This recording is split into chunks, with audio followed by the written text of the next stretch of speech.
If you find yourself preferring those semi-rough lies when the ball's just on the first cut so you can brush it off, as opposed to a tight lie on a bare fairway that's going to require a steeper, more precise strike, and find taking divots really difficult, then maybe you're also experiencing a lack of compression on your irons. Maybe you're not getting that strike, and for that reason you might find yourself preferring to hit the hybrids and the fairway woods and use a more sweeping action as opposed to a more downward angle of attack and a delivery of the club that's going to get that sweet spot, compressing the golf ball and give us that all-important strike. Not only do we get a lower, more penetrating flight, we get less spin, and we're going to get a higher smash factor, which is the conversion of club head speed to ball speed. So basically it's a more efficient impact, getting a much better result. So what's it like to take a divot? Because the first thing we need to do is actually be comfortable striking the ground, because often, and you might find yourself as one of these players too, you spend a lot of your time practice swinging in the air. Even with the irons, we might only strike the ground when we actually play a shot. So the rest of the time we're actually swinging, and we're swinging in the air, which feels great, and everybody's got the perfect practice swing, so we all say how good the practice swing is and how good it looks, and your mates will tell you how good your practice swing looks, and when the ball's there we can look a completely different golfer. We'll probably feel a different golfer when the ball's there. So it's a good idea to get used to striking the ball and the turf the way that we intend to on the golf course, so the body's comfortable doing it, because it's not just striking the ball and turf. That's only one part of a golf swing.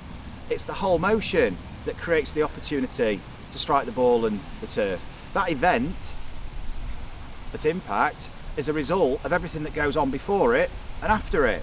But often we're so focused on just impact, we never actually recognise the motions we need before and after to create it. Even if we've got the motion before, we might not get the strike because we don't recognise how the club, the body react after that impact. So we can reverse engineer this process and find out what it's like first to feel a swing that has already struck the ball and turf, and where does that take you to. So recognising the finish that actually relates to that intention of striking the ball and the turf. So firstly, we kind of need to reframe the whole experience. We're not actually hitting a golf ball. That is part of this whole event, but it's only one part. We're actually swinging a club, making a full motion and playing a golf shot, and the ball just happens to be another feature of this, somewhere in the middle. What we've got to recognise is the motion that matches the intention and the result. What are we actually trying to achieve when we're swinging and striking the ground? What's the concept behind this? Because we've got to recontextualise how you perceive this whole event, because that's going to help you adapt how you move. Thinking about the low point, because this golf club is travelling towards the low point and the ball is just getting in the way between the club face and the low point. So you're striking the ball and then the ground on the way to the low point, and it's the leading edge that cuts into the ground, and it's the bounce on the club and the release of the club that guides it back out and deflects it through the ground and out.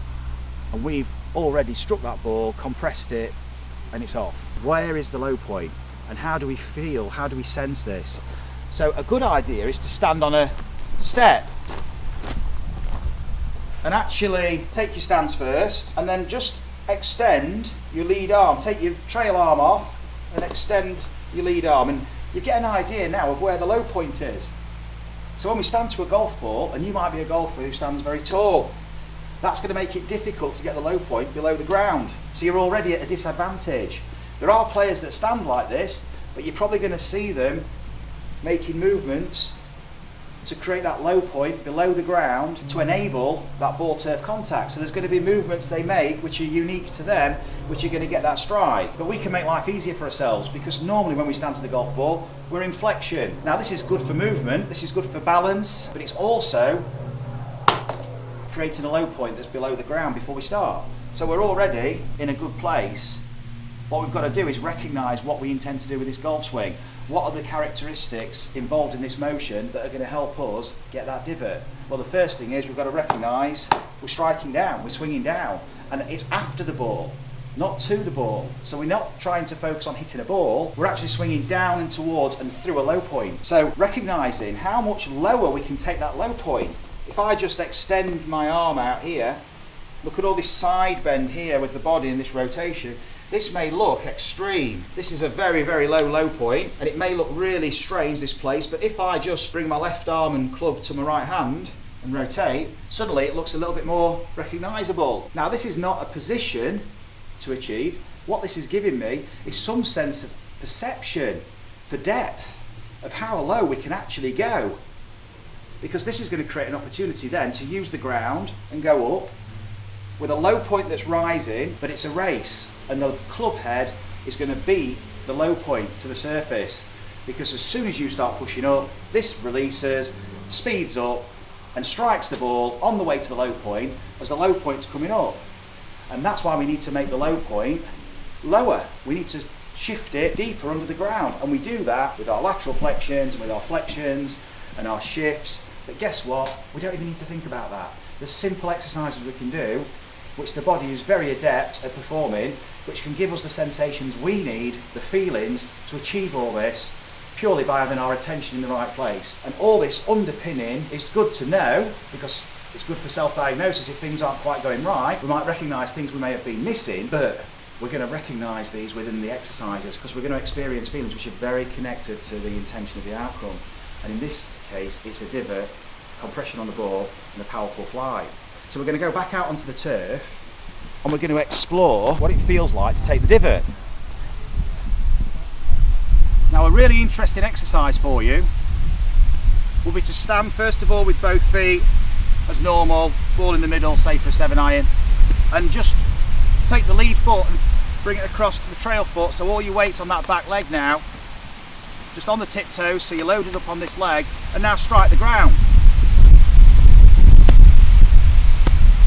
And then put the left foot back in position where it was before, so you've got your normal stance, and do the opposite. Take the trail foot, move it across, now we're loaded on the lead leg, and take some divots. Little swings, just using the wrists, and notice the difference between these two strike locations. It's huge. That's a massive difference, and that's purely because I was stood on this leg or this leg. You can see the shift of the body in space, so you can appreciate I'm in a completely different place, which is facilitating that strike location with the ground. So if your divots appear to be too far back, maybe we're not transferring the weight, and we're not shifting our body into a space where we're actually allowing this to happen. And this is very common. The actual movement we need is often so far outside of our recognisable ranges that we don't ever move there. And so we never actually create the conditions to allow ourselves the opportunity to experience that ball turf contact and that strong ball flight. So what we need to do now is experience that space with the body. So if we want a divot that's further forward, we're going to take the trail foot, bring it back towards the lead foot, just on the tiptoe there, just for support, but we're loaded up on the left, and then make some divots. Now if you're struggling to still take divots, maybe your swing is too shallow. Maybe in an effort to play a draw, maybe you've manipulated the arc of the club head with such an in-to-out path that actually you're creating a very shallow delivery, and it's almost impossible to get a divot over here. So this is also quite revealing on how we're swinging the club on the most optimal path for us to make a divot. So maybe try a more upright swing as opposed to a shallow swing. And now we've got club ground contact much further forward ahead of the ball. So we've now got a ball turf impact. Now notice how far my upper body's shifted to. It's a long way. This is quite far removed from where I started. So it's a good idea to start in this place now, take the divot and swing through, hold the finish, and now put the right foot back. And just get a sense of where the upper body is now in relation to your previous swings, to where you normally swing. This might feel quite different, and from here now we can swing straight back and through and take the divot, but what we've got to focus on now is recreating this finish where the body's in the same space. So we're going to swing back and through that same place and do it a few times. So you're starting to recognise how you're moving your body mass. When we say weight transfer, we don't just mean moving the hips. You might see this kind of movement quite often.